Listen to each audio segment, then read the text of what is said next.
За сайн мэцгэнэ. Намайг Цолмоо хөхтэй Дайчин Бат гэдэг. 2017 онд анагаахын шинжилгээ ухааны үндэсний их сургуулийг хүний эмч мэрэгчлэр төгсөн уулын сумын эрүүл мэндийн төвд тасралтгүй 9 дахь жилдээ эрүүл мэндийн төвийн дарга их хэмжээр ажиллаж байна. За манай сум нь нийт 5 багийн 2874 иргэнд эрүүл мэндийн анхан шатны тусламж үйлчилгээг үзүүлдэг. За манай сум нь болохоор аймгийн төвөөс 90 км зайд алслагдсан. За хөдөөгийн хамгийн алсын цэг нь гэвэл нэг 50 орчим километрт алсын дуудлага, төрийн тусламжийн дуудлагыг үзүүлэн ажилладаг. Манай эрүүл мэндийн төвийн анх 1932 онд үүсгэн байгуулагдсан. 1942 онд бага хэмжээний салбар болон өргөжөж, түүнээс дараа 1972 онд анхны их хэмж ажиллан их хэмжээний салбар болон өргөжин. Тэгсэн 2022 онд 90 жилийн ойг тэмдэглээ өнгөрүүлж одоо 93 дахь жилдээ тасралтгүй үйл ажиллагаагаа явуулан иргэдэд эрүүл мэндийн тусламж үйлчилгээг үзүүлж байна.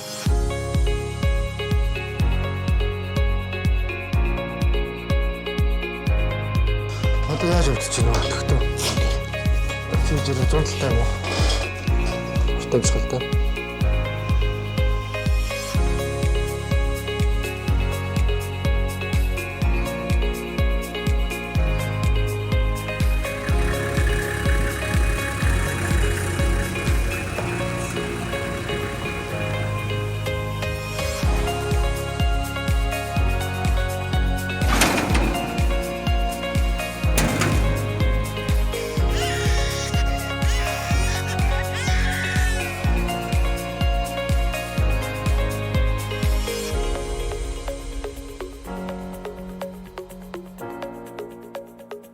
Сумын эрүүл мэндийн төв нь хоёр барилгатай. Нэг нь хэвтүүлэн эмчлэг тасаг болон нэг нь амбулаторь буюу өдөр тутмын тусламж үйлчилгээг үзүүлдэг хоёр барилгад үйл ажиллагаагаа явуулдаг. Бүтэц орон тооны хувьд гэх юм бол нийт 26 ажилтны бүтэц орон тоотой. Одоогоор бол нийт 20 эмч ажилчид ажиллаж байна. Манай эрүүл мэндийн төв нь нийт одоо эрүүл мэндийн даатгалаар үйлчилдэг 8 төрлийн тусламж үйлчилгээг бусдаа эрүүл мэндийн төвийн жишгээр иргэдэд үзүүлэн ажиллаж байна. Би эрүүл мэндийн төвд одоо 27 дахь жилдээ ажиллаж байна. Анх гоштой 94 онд үйлчлэгчээр ажилд орж исэн.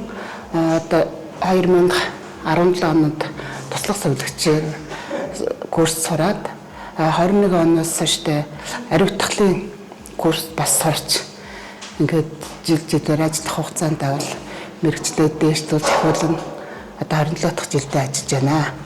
За эмнэлгийн үйлчилгээний ажилчид гэдэг бол орж ирж байгаа хүмүүс үйлчлүүлэгчтэйг цэвэр тогтоо орчин ингэж бүрдүүлж ажилладаг. Өдөрт өштэй хүмүүс халдвар хамгаалтын сахиж 2-оос 6 цагийн зайтай бохирдол бүрдэн цэвэрлэгээ үйлчилгээгээ үзүүлдэг.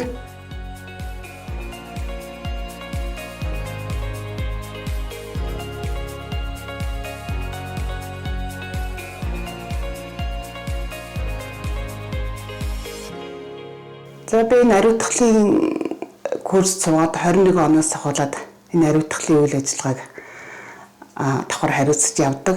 Ариутгах бол одоо больницаас ирж байгаа багжнуудыг угааж цэвэрлж, ариутгаж, гатааж, бакаадалж тэгээ одоо хүмүүсийн нөгөө нэг хамгийн гол нөгөө халдвар дамжихгүй гэдэг утгаар нь цэвэр ариун болтны багж, ойдлын багж, тэгэл төрхийн багж бүгдийг л одоо бакаадалж, ууталж ингээд бүгдийг ариутгадаг. Автокалаб энэ дамжлагуудаар бүгднгээр нь дамжигдаад цэвэр орчнороо ингэж бүх юмудаа ариутгаад одоо больниц руугаа бол одоо өдөр болгон өгдөг байгаа. Өглөө 9 цагт ирээд л багжнуудаа аваад хуваарийн дагуу 7 хоногт 2 удаа гээд ариутгалаа хийдэг.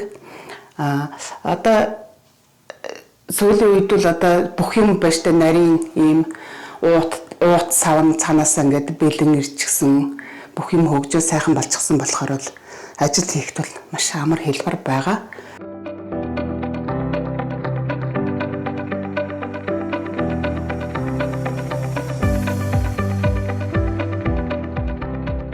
Сумын эмнэлгийн нөхцөл боломжийг бас төдийлөн мэддэггүй хүмүүсээс буруу ойлгоод байд юм уу гэж боддог. Одоо нэг даралтны аппарат чагнуураар л онцлоод л эмчилгээ хийгээд байдаг гэж боддог. Одоо л тийм байдал бол ард үлдсэн. Одоо жилийн жилд одоо төсөв санхуд эрүүл мэндийн даатгалын санхүүжилт сайжирснаар иргэдэд үзүүлэх тусламжуулалтын нэр төрөл жилээс жилдээ сайжирч байна. Мөн ажиллах орчин нөхцөл, тоног төхөөрөмжүүд бүгд л сайжирч байна. Бас хэдэн жилийн өмнө намайг ажилд орж байхад бол бас нэг лабораторийн тоног төхөөрөмж, бас тэгээд төрийн тусламжийн машин, эмнэлгийн тогтчлт үйлчилгээ бас одооны хэмжээнд бол байгаагүй. Одоо бол манайх лабораторийн тусламж үйлчилгээ бол олширсан байна. Одоо манайх бол цус, шээс, биохим, тэгээд төрөвчсөн тестээр олон төрлийн шинжилгээнүүдийг нийт 20 гаруй шинжилгээнүүдийг хийж байна. Төрийн тусламжийн машины хувьд гэх юм бол одоо туулах чадвар сайтай Land 76, Пурган, тэгээд Purus 30 зэрэг машинууд одоо төрийн тусламжийн дуудлагыг барагдуулан ажилладаг. За барилга ажиллах орчин нөхцөлийн хувьд гэдэг нь иргэдэд хэвтэ хэмжлүүлэх, өдөр тутам үйлчлүүлэх барилга байгууламжийн хувьд жил болгон уурсгал болон их засваруудыг хийгдснээр таатай нөхцөл бодломжууд бол сайхан бүрдсэн. Тэгээд тухайн одоо эмнэлэгт нэг дутуу эмнэлэг бол хүний нөөцөл байна. Одоо хүний нөөцөл байх юм бол одоо энэ ажиллагаад бол ер нь эрүүл мэндийн тусламж үйлчилгээг иргэдэд үзүүлэх бол эерэг талууд бол ихээр бүрэлдсэн шүү гэдгийг бас хэлэх таатай байна. Тэгээд эмнэлгийнхаа ингээд цэвэр тогтоо орчин бүрдүүлж үйлчлүүлэгчээ хүлээж аваад эдгрээд ингээд гаргахад байна шнэ. Маш их сэтгэл хөдлөдөг өвчтэй хүмүүс орж ирвэл өөргөн тэгээд туслах совилгчийн бас тэгээд даваа тал нь бол совилгчийнхаа яг л баруун гар нь болж ажилладаг. Ингээл уян 150, катетер 50, хүний ор дэвсгэр солино, хүмүүсээ усанд оруулна, толгой төрөөгийг угаана. Тэгэл хүүхдүүд энэ байх юм бол хүүхдүүдийнхаа бас усанд оруулна, халууныг үзнэ гэл совилгч ингээл хүнд өвчтэй энэ байхдаа бид нар бол ер нь дандаа 24 цагаар эмнэлэг дээр хондог байсан. Тэгээд яг л совилгч ямар ажил хийнө бид нар яг л бүх юмыг л туслаад гүйдэг. Хүнд өвчтөй ирлээ гэхдэл бид нар бол туслах совилгч, эмч бид нар бол хамтарч нэг сэтгэл болж ажиллаж хүмүүсийг эдгэж байгаадаа маш их баяртай байдаг.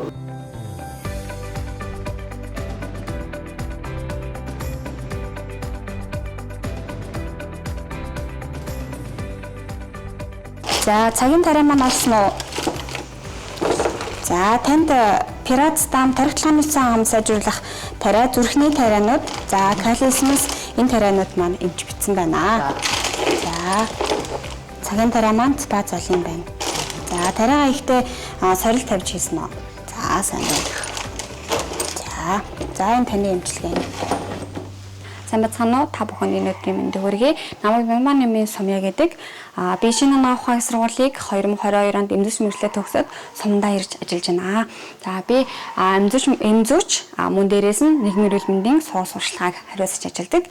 За миний нэг өдрийн маань ажил болохоор сувлагчаас ирсэн төвөрийнхаа дагуу өрсөлдөгч нартаа үйлчлүүлэгч нартаа эмээ түгэж тухайн энэ ямар үйлчилгээтэй таны биед хэрхэн үйлчилж байгаа ямар тухайн эмнийхэн талаарх мэдээллийг үйлчлүүлэгчтэй өргөж ингэж ажиллаж байна. За мөн хэвтэ үйлчлүүлэгчид эмийн сургалт сурчилгаа мөн дээрээс нь антибиотикийн цогцтой хэрэглээг түлхүү ярьж эмийн дадал болохоос нь улсын сэргийлж ингэж ажиллаж байна. За нийгмийн эрүүл мэндийн сургалт сурчлагынхаа хүрээнд Сумын ард иргэд болон эргэн улсын сургуулийн хүүхдүүд зэрлэгийн насныхаа хүүхдүүдтэй сургалт сурчлагаа хийгээд эмийн зохистой хэрэглээ болон халдварт болон халдвар тус өвчин сэрхэн улсын сэргийлэх талаар сургалтыг хийдэг. За энэс нь болохоор хамгийн үр дүнтэй болсон сургалт маань болохоор шүдний эрүүл мэнд болон амны эрүүл мэндийн талаар байгаа. За тэгээд амны хүндийн эрүүл мэндийн талаарх сургалтаа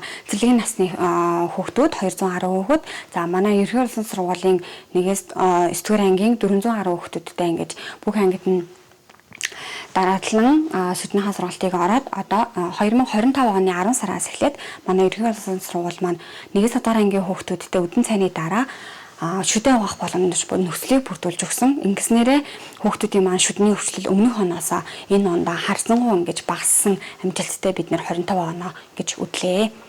За мөн дээрэс нь ахмадууд болон сургууль сурчлагааныхаа чиглэлээр хүмүүст ард иргэдтэй сургууль сурчлагаа хийж байгаа. За тэгээд дараагийн нэг том арга хэмжээ маань болохоор эрчүүдийн эрүүл мэндийг дэмжих талаас уулын сумын засаг даргын таман газартайгаа хамтраад 2 өдрийн арга хэмжээ зохион байгуулсан. За энэ дээр болохоор эрчүүдийн маань эрүүл мэндийг дэмжих хүрээнд эрүүл мэндийн газраас сургагч багш нар маань ирж архин донтох сэтгцэн эрүүл мэндийн талаар ингэж сургууль сурчлагаа хийж 2 дахь өдөр маань спортын арга хэмжээ болсон ийм жишг 2 ийм том үйл ажиллагаа болсон байна.